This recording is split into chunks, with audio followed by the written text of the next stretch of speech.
Hello everybody, this is Sherry from djsundry.blogspot.com and welcome to day 2 of the Getting Fun You're So Sweet blog hop week. Now I'm not going to plan necessarily on all of my projects this week having sweet stuff in it, but they may. We'll just have to see because I haven't gotten that far into them yet.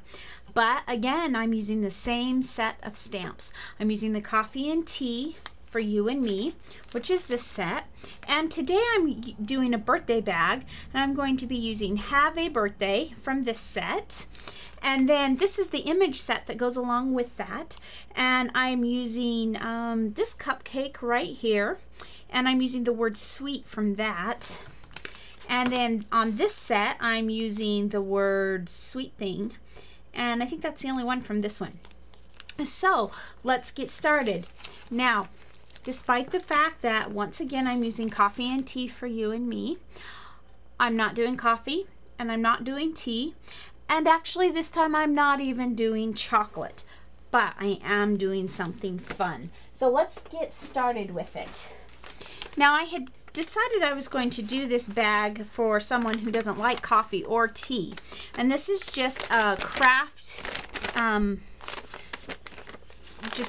gift bag. And actually, it's one that I recycled. If you were to see underneath this paper, you would see writing on it. And that didn't bother me. Now, I did on these pieces of paper, and I'll give you the dimensions for those in just a minute, but I did ink around the edge of the bottom one using Distress ink in Victorian Velvet. I should have inked around all of them, but I just forgot before I adhered them. And I just didn't want to go back and smudge it up. So let's start with the dimensions on our paper before we get too far, so that if you want to try this at home. This bottom layer paper is from Hot Off the Press. All of these are hot off the press, and I've had these papers for years. I don't know if they're still available or not. I think I have actually seen some of them in open stock paper, but I'm not positive on that. But I use Hot Off the Press, and this bottom one is cut at 10 inches tall and 9 inches wide, and it is the soft tint yellow and pink posies. Now you can just barely see the pink posies in here. I don't even know if the camera picks it up. But this is a very girly pink and yellow bag. And then the next one, I just brought it in an inch, and that is the soft tint pink and yellow gingham, also from Hot Off the Press. And this one I cut at 9 inches tall and 8 inches wide. And then this one I came in another inch, and this is just the soft tint pink posies from Hot Off the Press. And I cut this one at 8 inches tall and 7 inches wide. And so that's our base. Now, this is a fun project, and there's actually, I did quite a bit of different things to this, but I don't want you to be intimidated because it's not a hard project. It just required a little bit of thinking, and I've done the thinking for you, so now maybe you can make something similar. So to start off this project, oops, I grabbed the wrong one. We are going to start with From My Kitchen in the Cricut cartridge, and on page 61 I cut this cupcake, and I cut it out at 6 inches, and I didn't put that together. I'm just going to set this aside. I have it all cut out. And just so you know, I inked around the edges already with frayed burlap distress ink.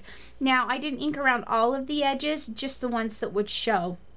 And this is the base cut, and I cut this at 6 inches. This is some more of that soft tint, and this was actually from a scrap. Everything else that I did here are from scraps that I had, so I don't necessarily know the names of all of them. I know this is a Hot Off from that same line of paper from Hot Off the Press. But I cut this at 6 inches, and this is just the normal feature button for that key. So we're going to just set that down here, and then this is the shift for the key, and I just had some yellow paper, and it's relatively thin paper, and I'm really okay with that because this isn't there's going to be so stacked up. Another thing that I wanted to do to tell you while I'm gluing this, I'll just mention, when I adhered the paper to the bag originally, I did not use my ATG like I normally do. This time I used a glue pen. It was a big Sailor two-way glue pen that I've had for a long time. And the reason I did that is because I just was a little concerned that the ATG, it would have taken a lot. I wanted the whole surface area of the paper to be covered, and I just felt that that would be easier to do with glue than with ATG. So this is the inside or the outside, and there's little lines there that you can just line it right up so that they're covered. And again, I did ink around the edges of that, and I don't know how well the camera picks that up, but it just gives it a little bit of dimension. In fact, I almost didn't cut this piece, and then when I was done, I figured I wanted to. Now the next layer I'm going to do is the shadow blackout layer, and that's how I wanted to get my green. Now remember I said I was just using scraps, and my scrap wasn't big enough, but you know what, I didn't care, because really all I need the whole piece for is just that leaf. And so I just decided, instead of worrying about it, I would use the scrap, and however far down it cut would be enough for me, because it's just getting sandwiched between other layers. And that's a good tip to remember when you're working with your Cricut. If you're not using the whole piece, you can go ahead and use scraps. Just be sure to keep an eye on the Cricut while it's cutting, so that when you run out of paper, you can stop it. That way you're not running off the edge of the paper and just cutting into your mat, although it probably wouldn't hurt anything. And I've done it many times where I didn't get it stopped fast enough, but I try not to let that happen. Okay, now on the next piece that I'm going to show you, this is another piece of scrap. This is what it looked like, and this actually is from a hot off the press old paper that I had, and it was a holiday piece of paper, and this was a scrap, and this one actually was for Mother's Day, but I wanted it for the pink because that's kind of the main color that I'm using here. Let me grab my ATG gun, since this one's a little bit bigger, and we'll get that adhered. The person that I had originally intended for this bag to be given to is my sister-in-law. Her birthday was actually yesterday, and we celebrated it tonight as a family. But some different things happened today, and I had invited them all over here so that they wouldn't have to worry about coming up with the meal themselves. And when I did that, I didn't get done in time, and so I ended up using a bag that had already just a regular gift bag and a card that I had in my stash, which I didn't like to do. In fact, this particular card was from my card club, and I kind of felt bad. She said, "Oh, Sherry made that card," and I was like, "Oh no, Sherry didn't this time." So this is the second cut. And I'm sorry, I didn't mention that this is on the layers feature. And this particular one is on the shift key using the layers feature. And again, I'm going to come in with my pen just because it's too narrow for my ATG. And again, I cut all of this cupcake out at 6 inches.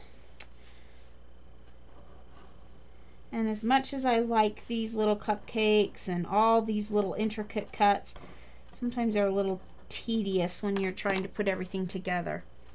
But that's okay, because sometimes the detail just really makes that card pop. The little pink little swirl that just adds a dimension to the frosting was actually kind of difficult to do. Oops, I about ripped it when I was inking around my edges, but it turned out okay. Okay, so there's our cupcake, and obviously we're missing the cherry. And this is the cherry that I cut, just red. Now, this is also the same layer feature as this little swirl that I put on. So this is one of those cuts where you cut it and then you go back. I usually stop it when there's two pieces that I want them different colors. So I'll cut the first one and I'll stop it. Unfortunately, there is still ending up with some waste, because then this, when I went back to cut it out in pink, I also got a pink cherry. I didn't want a pink cherry. But so here's my cupcake. Isn't that cute? And there is another thing I'm going to do with that in just a few minutes, but for now I'm just going to set that aside. And then we're going to move on to the next part, the next component.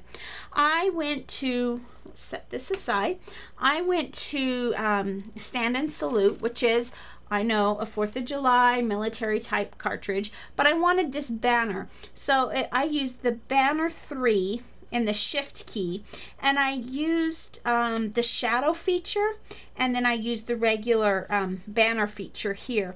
And I cut that at 1.5 inches. I can't explain how it works the way it does, because it just, I mean, it's not 1.5 inches tall. I don't know where they come up with that dimension, but that's just the way it works. So, and this, now it's time to stamp. Now I've previously set up my stamps on here just to save a bit of time, but I just want to show you what I did to do that. What I did is I took the stamps that I wanted to use and I laid them out the way I wanted them to go on the banner. And then I took my block and set it down on top of it so it would all be in the right place. And so I decided for this particular part, I wanted it in black because I want it to be pretty noticeable. And so I am going to do in black, whoops, I didn't ink that up very well.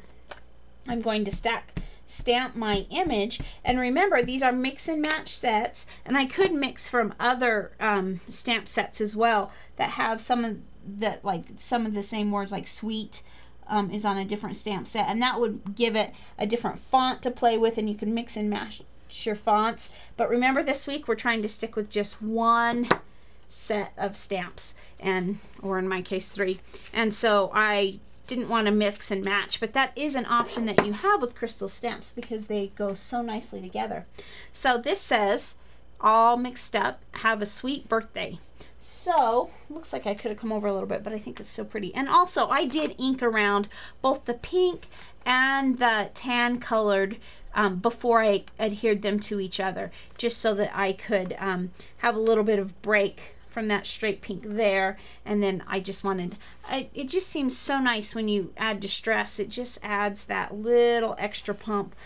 When you ink around the edges, it just gives it that little extra bit of shadowy dimension. Okay, so that's how we're going to set those. So let's get that adhered down, and we are almost done with this part of the project, but there's one more thing I want to do to make this special. So let me get this cupcake adhered down. Again, because it's a bag and it's on the outside of the bag, I'm being very generous with my adhesive because I don't want this bag to come apart before I give it away to whomever. And at this point, I don't have anybody that it's going to, so it's going to be stored for a little while. But hey, I'm a bag ahead, right?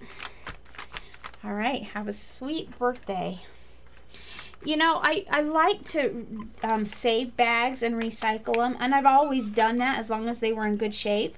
But now that I've learned how much I can do with them by adding a little bit of paper, you know, you can go to the dollar store and get the plain bags, or this was actually, like I said, a recycle bag. I've even made a recycled bag out of a shopping bag that was from a store. It's posted on the blog if you look under the, I think it was a video that I did. It was a pink, two-tone pink bag, and I did a baby bag. So there we have a sweet birthday. Now the last thing I want to do before I set this aside is I want to add a little bit of sparkle to my cherry.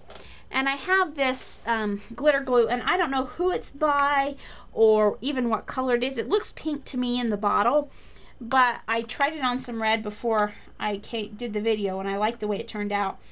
But this was a grab bag that it was in a grab bag that I had purchased from Nana Campana over on the Paper Treehouse Studio.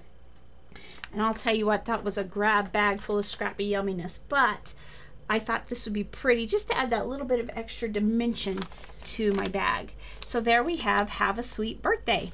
Now I'm almost done with the bag, but not quite, because you know, if somebody's having a birthday, we want to give them a tag. So I went to Tags, Bags, Boxes, and More, and I used the scallop tag with the circle top on page 91.